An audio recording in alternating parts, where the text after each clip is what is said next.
Hello students, तो कल हमने शुरू किए थे क्वांटम नंबर्स और हमने जो पहला क्वांटम नंबर है that is principal quantum number, वो तो हमने पढ़ भी लिया था।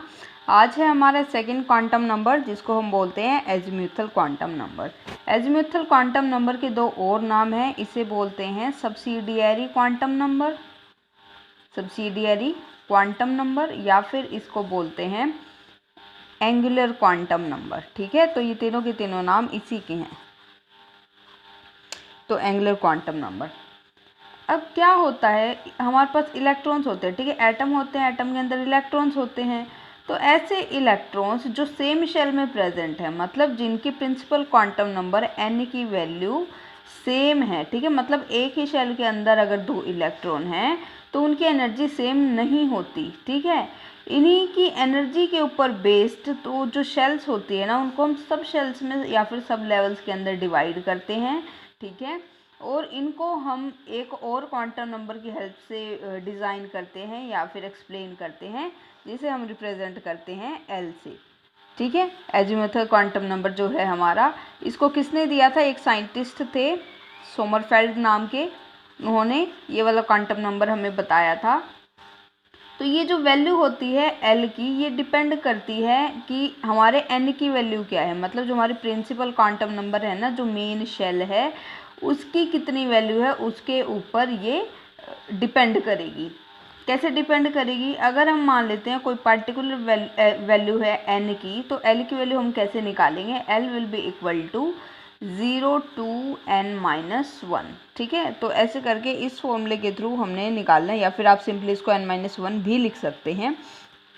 इस फॉर्मूले से हम निकालेंगे कि हमारे एजीम्यूथल क्वांटम नंबर की वैल्यू क्या होगी। ठीक है, अगर आप लोगों को कल वाला याद हो तो जो प्रिंसिपल मेन शेल है उसको हम रिप्रेजेंट करते हैं n से। ठीक है, और ये n क्या रिप्रेजेंट करता है? मेन शेल बताता है। तो ये जो l है ना, ये हमें क्या बताता है? सब शेल बताता है। ठीक है, उसके अंदर की सब शेल्स कैसी हैं और सब लेवल्स कैसे हैं। ठीक है, और साथ ही साथ ये हमें बताता है शेप्स ऑफ ऑर्बिटल्स। ठीक है, it represents shapes of orbitals. अब ये कैसे बताएगा उसको भी हम समझेंगे। तो एल की वैल्यू इतनी हो जाएगी। अब इसको कैलकुलेट कैसे करना है? इसको कैलकुलेट करने के लिए मैं यहाँ पे लिखूँगी एन और यहाँ पे लिखूँगी मैं एल की वैल्यूज़। ठीक है, एन, जब n की वैल्यू 1 होती है तो हमने क्या बोला था, मतलब फर्स्ट शेल होती है, उस शेल का हमने जो नाम दिया था वो क्या था? के शेल। ठीक है, तो हमें निकालना कैसे है? 0 to n-1। तो इस अगर फॉर्मूले को मैं लगाऊं तो n की वैल्यू मैंने यहाँ पे क्या रखनी है? 1 रखनी है। तो 0 to 1-1, 1-1 क्या होता है? 0। ठीक है, तो l की वैल्यू आ गई यहाँ पे 0, 0 to 0 मतलब 0 आ गया हमारा आंसर। तो 0 के लिए जो हम नेम देते हैं ना सब शेल का, जो सब शेल का नेम देते हैं हम बोलते हैं उसको एस सब शेल। ठीक है, एस सब शेल जो होती है ये होती है स्फेरिकल शेप के अंदर, it is spherical in shape. Okay, फिर है एल सब शेल। फिर अगर एन की वैल्यू 2 हो जाएगी, तो एन की वैल्यू जब होगी 2, ठीक है, जिसको हम एल शेल बोलते हैं। ठीक है, यहाँ लिख दूँ अगर मैं शेल का नेम, तो शेल जो हो जाएगी वो क्या है? एल शेल हो जाएगी। तो यहाँ से हम क्या बोल सकते हैं? एन जब 2 है तो हमारी जो शेल है उसका नाम क्या होता है? एल होता है। यहाँ पे मैं न्यूक्लियस लगाना भूल गई थी। ठीक है, तो जब एल होता है तो एल की वैल्यू क्या होगी? एल की वैल्यू हमें कैसे निकालनी है? 0 to n-1। तो ये हो जाएगा 0 to, अब एन की वैल्यू क्या है? 2 है ना, ये देखो खुद 2 है ना एन की वैल्यू, तो ये हो जाएगा 2-1। तो 0 to 2-1 क्या होता है? 1 होता है। तो एल की वैल्यू आ जाएंगी 2, 0 और 1। ठीक है, 0 to 1 आएगा, एक 0 हो गया, एक 1 हो गया, तो 0 और 1 आ गई। अब 0 जो होता है उसके लिए हम नाम देते हैं एस सब शेल। ठीक है, ये कैसी होती है? स्फेरिकल होती है शेप के अंदर। 1 जो होता है ना उसके लिए हम नाम देते हैं पी सब शेल है। ये पी सब शेल जो होती है उसके अंदर जो मतलब इलेक्ट्रॉन डेंसिटी वगैरह होते हैं हम ऐसे रिप्रेजेंट करते हैं। ठीक है, पी के लिए। फिर क्या है? ये था एल के लिए। अब फिर अब आ जाते हैं जब n की वैल्यू 3 है। n की वैल्यू जब 3 हो, आप लोगों को कल मैंने बताया था, तब हम क्या नाम देते हैं इसका? M shell. ठीक है, ये मेन शेल होती है एम शेल। और इसके लिए l की वैल्यूज़ क्या हो जाएंगी? इसके लिए l की वैल्यूज़ हो जाएगी 0 to n-1। ठीक है, ये वैल्यू होती है। तो यहाँ से कर दो 0 2। अब यहाँ पे n की वैल्यू क्या है 3 है, तो 3 - 1, तो ये हो जाएगा 0 2 3 - 1 होता है 2, तो ये वैल्यूज़ क्या आ गई 0 1 2। ठीक है, तो यही तीनों वैल्यूज़ हमने यहाँ पे लिखना है। अगर मैं इसको अलग कर दूँ थोड़ा सा, ठीक है, ताकि हमें देखने में प्रॉब्लम ना हो, तो ये हो जाएगा 0 1 2, है ना। तो ये 0 के लिए क्या नाम देंगे हम सब शेल को, S नाम देंगे, ये स्फेरिकल होगी। 1 के लिए हम नाम देंगे P, ठीक है, ये डम्बल शेप की मतलब हम इसको शेप बताएंगे। 2 है उसके लिए हम इसको नाम देंगे D, ठीक है। तो ये नाम याद रखने आपने, 0 हो तब S नाम देना है, 1 हो तो P देना और 2 हो तो D देना है। अब क्या है, जब हमारे n की वैल्यू होगी 4, जब हमारे n की वैल्यू 4 होगी तब हम उस मेन शेल को नाम देते हैं n शेल, ठीक है, n शेल। n शेल के लिए हमारी वैल्यूज़ निकालनी है, तो क्या होता है 0 to n - 1 होता है। तो 0 to n की वैल्यू क्या है 4, 4 - 1, 0 2 3, ठीक है, 0 1 2 3, ये आ गई 4 वैल्यूज़। तो यहाँ पे लिख लो 0 1 2 3, ठीक है, इतना हो गया। 0 के लिए नाम देते हैं सब शेल को S, 1 के लिए P देते हैं, 2 के लिए नाम देते हैं D और 3 के लिए नाम देंगे F, ठीक है। तो ये हो जाएंगी SPDF सब शेल, ठीक है। ये क्या है, सारे सब शेल्स के नाम हैं। इतना अभी तक समझ में आया, ठीक है। तो यहाँ से हम ये बोल सकते हैं जब n की वैल्यू 1 है, ठीक है, और तो l की वैल्यू 0 आएगी, दैट मीन्स उसके अंदर सिर्फ और सिर्फ एक सब शेल है। जब n की वैल्यू 2 है तब l की वैल्यू 2 आएंगी, 0 और 1, ठीक है। इसका मतलब क्या है, उसके अंदर 2 सब शेल है। तो ऐसे कर करके हम बताते जाएंगे। अब ये जो SPDF है ना, ये क्या है एक्चुअली, इनका नाम जो होता है ना, ये कुछ स्पेक्ट्रोस्कोपिक टर्म्स होती हैं, ठीक है, आप लोगों को सिलेबस में नहीं है, लेकिन इनके मतलब क्या होते हैं। S का मतलब होता है शार्प, P का मतलब होता है प्रिंसिपल, D का मतलब होता है डिफ्यूज, F का मतलब होता है फंडामेंटल, ठीक है। आप लोगों से कोई नेम्स नहीं पूछेगा, बस आप लोगों को SPDF ही याद रखना होता है। इसी तरीके से सिंबल G और H मतलब आगे ये चलते जाते हैं, लेकिन उनसे हमें ज़्यादा मतलब नहीं होता, क्योंकि इलेक्ट्रॉन्स जो होते हैं SPDF तक भरे जा सकते हैं। अब एक बहुत इम्पोर्टेंट चीज़ देखते हैं हम यहाँ से, क्योंकि ये जो S सब शेल है, ये फर्स्ट N मतलब जो मेन शेल है फर्स्ट में प्रेजेंट है, तो इसका नाम हो जाएगा 1S। ये 2 के अंदर, तो इसका नाम हो जाएगा 2S, ठीक है। ये P भी 2 के अंदर ही प्रेजेंट, तो इसका नाम हो जाएगा 2P।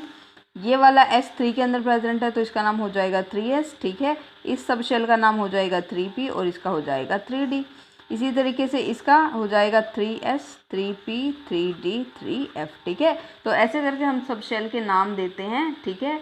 1S 2S 2P 3S 3P 3D 3S 3P 3D and 3F। तो ऐसे करके हम इन सब चीज़ों को नाम दे देते हैं। यहाँ से आ जाएगा, सॉरी यहाँ पे 4 आएगा, ठीक है, मैंने माय मिस्टेक। यहाँ से अगर मैं दोबारा लिखूँ तो ये क्या हो जाएगा 4S 4P 4D 4F, ठीक है। ये नेम्स हो जाएंगे इन सब शेल्स के। यहाँ पे करेक्ट कर लेना, ठीक है, मैंने 3 लिख दिया था गलती से। तो ये अब एक चीज़ हमें नोट करनी यहाँ पे बहुत ज़्यादा ज़रूरी है कि जितने मैक्सिमम नंबर ऑफ इलेक्ट्रॉन किसी शेल के अंदर आ सकते हैं ना, ठीक है, वो इन चारों सब शेल के अंदर आ जाएंगे, ठीक है, F तक आ जाएंगे। तो इसीलिए हमें जो 5 या फिर 6 इन सब चीज़ों की ज़रूरत नहीं पड़ती है, ठीक है, वो क्या रहते हैं वेकेंट रहते हैं। अब देखो, अब हमें बात करनी है इनकी एनर्जीज़ की, ठीक है। अब हाइड्रोजन एटम के अलावा, हाइड्रोजन में तो सिर्फ एक ही इलेक्ट्रॉन होता है, लेकिन हाइड्रोजन के अलावा ये जो सब शेल्स अलग अलग एटम्स के अंदर इनकी एनर्जी डिफ़र करती है। और क्या ऑर्डर होता है इनकी एनर्जी का, इनका ऑर्डर होता है SPDF, ठीक है। ऐसे करके S की एनर्जी सबसे कम होती है, फिर P की सबसे कम होती है, फिर D की सबसे कम, और फिर होती है F की, मतलब F ऑर्बिटल की सबसे ज़्यादा एनर्जी होती है। इसका मतलब ये है कि किसी पार्टिकुलर शेल में इलेक्ट्रॉन मतलब अगर ऑक्यूपाई करने लग जाएंगे, मतलब क्या है कि हम अगर बताने लग जाएं कि सबसे पहले किसके अंदर इलेक्ट्रॉन आएंगे, तो लो एनर्जी वाली शेल के अंदर आएंगे, मतलब S में पहले आएंगे, फिर P में आएंगे, फिर D में आएंगे, फिर F में आएंगे, ठीक है, क्योंकि इलेक्ट्रॉन्स को ये चाहिए है कि उनकी एनर्जी कम से कम हो। अब क्या है, अब एक और भी इम्पोर्टेंट चीज़ होती है पूरी केमिस्ट्री के अंदर, एजीमुथल क्वांटम नंबर जो होता है वो हमें ऑर्बिटल एंगुलर मोमेंटम भी बताता है किसी भी इलेक्ट्रॉन का। मतलब हमारी जो शेल्स है ना सारी की सारी, उसके अंदर इलेक्ट्रॉन्स प्रेजेंट होंगे, ठीक है। तो उन इलेक्ट्रॉन्स का ऑर्बिटल एंगुलर मोमेंटम होता है, वो हम कैसे रिप्रेजेंट कर सकते हैं, किस फॉर्मूले से निकाल सकते हैं, वो अभी हम देख लेते हैं यहाँ से। तो यहाँ से हम जो हमारा एंगुलर मोमेंटम होता है वो कैसे कैलकुलेट कर सकते हैं। एंगुलर मोमेंटम ऑफ इलेक्ट्रॉन, आप लोगों को मोमेंटम तो पता ही होगा, है ना। मास इनटू वेलोसिटी होता है जो, एक होता है लीनियर मोमेंटम, एक होता है एंगुलर मोमेंटम। तो हमें पता है लीनियर मोमेंटम कब होता है, जब कोई भी ऑब्जेक्ट स्ट्रेट लाइन में मोशन कर रही होती है। लेकिन हमें पता है यहाँ पे न्यूक्लियस के अराउंड, शेल के अंदर, या फिर जैसे भी इलेक्ट्रॉन सर्कुलर मोशन में मूव कर रहा है, सर्कुलर मोशन में मूव कर रहा है, तो इसका मतलब कैसी मोशन है, एंगुलर मोशन है। और एंगुलर मोशन की वजह से ही यहाँ पे हमें क्या कैलकुलेट करना है, एंगुलर मोशन कैलकुलेट करना है, एंगुलर मोमेंटम कैलकुलेट करना है किसी भी इलेक्ट्रॉन का, ठीक है। Angular momentum of the electron, तो उसके लिए फॉर्मूला रहेगा, ये पूरी केमिस्ट्री के अंदर आप लोगों को काम आने वाला है फॉर्मूला, L+1। और जो आपके कॉम्पिटिटिव एग्जाम्स होते हैं उसके अंदर इससे रिलेटेड क्वेश्चन आते हैं, इसलिए मैं ये यहाँ पे करवा रही हूँ आप लोगों को। ये होता है √L+1h/2π, ठीक है। अभी इसको लगाना कैसे फॉर्मूले को, डायरेक्ट आपसे इसकी वैल्यू पूछी जाएगी। s ऑर्बिटल के लिए अगर मैं बात करूँ, 4s ऑर्बिटल, ठीक है। s ऑर्बिटल के लिए l की वैल्यू क्या होती है, 0 होती है। तो ये जो एंगुलर मोमेंटम है इसको हम रिप्रेजेंट करेंगे कैपिटल L से, ठीक है। तो L यहाँ पे क्या हो जाएगा, मतलब एंगुलर मोमेंटम क्या हो जाएगा, तो यहाँ पे L की वैल्यू पुट कर दो, ये क्या हो जाएगा 0, 0 प्लस में 1 और ये √h/2π, ठीक है। तो ये देखो अब यहाँ पे ये 0 हो गया, किसी को 0 से मल्टीप्लाई करोगे 0 हो जाएगा, और इसको मतलब ये पूरा फैक्टर 0 हो जाएगा। तो यहाँ से L की वैल्यू क्या आ गई, 0 आ गई। तो s ऑर्बिटल के लिए L की वैल्यू, जो एंगुलर मोमेंटम होता है इलेक्ट्रॉन का s ऑर्बिटल के अंदर, ठीक है, वो क्या होता है, 0 होता है। अब हम कैलकुलेट करते हैं p ऑर्बिटल के लिए। फॉर p ऑर्बिटल, ठीक है, L की वैल्यू क्या होती है p ऑर्बिटल के लिए, 1 होती है। तो एंगुलर मोमेंटम की वैल्यू क्या हो जाएगी, यहाँ से L+1h/2π होता है, तो ये हो जाएगा 1, 1 + 1 और ये हो जाएगा h/2π, ठीक है। तो यहाँ से हो जाएगा 1 + 1 होता है 2, ठीक है, 2 × 1, तो ये हो जाएगा 2 ही, h/2π, ठीक है। तो ये वैल्यू हो जाएगी एंगुलर मोमेंटम किसके लिए, p ऑर्बिटल के लिए। थर्ड अगर मैं कैलकुलेट करूँ d ऑर्बिटल के लिए, फॉर d ऑर्बिटल के लिए L की वैल्यू हमने क्या लिखी थी, 2 लिखी थी, है ना। तो यहाँ से एंगुलर मोमेंटम की वैल्यू क्या हो जाएगी, ये हो जाएगी क्या, फॉर्मूला क्या होता है, L+1h/2π, ठीक है। तो L की वैल्यू क्या है, यहाँ से 2 है, 2 + 1 h/2π।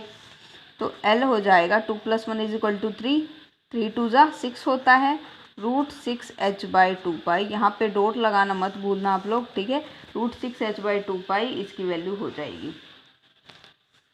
अब हम निकालते हैं f ऑर्बिटल के लिए, फॉर f ऑर्बिटल, ठीक है, n की वैल्यू, यहाँ से L की वैल्यू क्या हो जाएगी, f के लिए 3, है ना।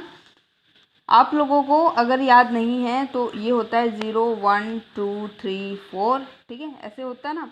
तो 0 के लिए होता है S, ठीक है, 1 के लिए होता है P, 2 के लिए होता है D और 3 के लिए होता है यहाँ पे F, ठीक है। SPDF ऐसे करके हम रिप्रेजेंट करते हैं। ये सब चीज़ें साथ साथ में आप लोगों को याद होनी चाहिए, है ना, ठीक है। और ये किसकी वैल्यू होती है, ये L की वैल्यू होती है। L की वैल्यू जब 0 है तो हम S ऑर्बिटल बोलते हैं उसको, जब L की वैल्यू 1 है, ठीक है, तो हम उसको P ऑर्बिटल बोलते हैं। तो यही मैंने ऊपर किया है, ठीक है। तो आप लोगों को अगर पता नहीं चल रहा कि L की वैल्यू कहाँ से आई है d ऑर्बिटल के लिए, तो ये सिंपल सी बात याद रखनी है आप लोगों ने। तो अब L की वैल्यू जब 3 है, मतलब F ऑर्बिटल के लिए एंगुलर मोमेंटम क्या आ जाएगा, L+1h/2π होता है।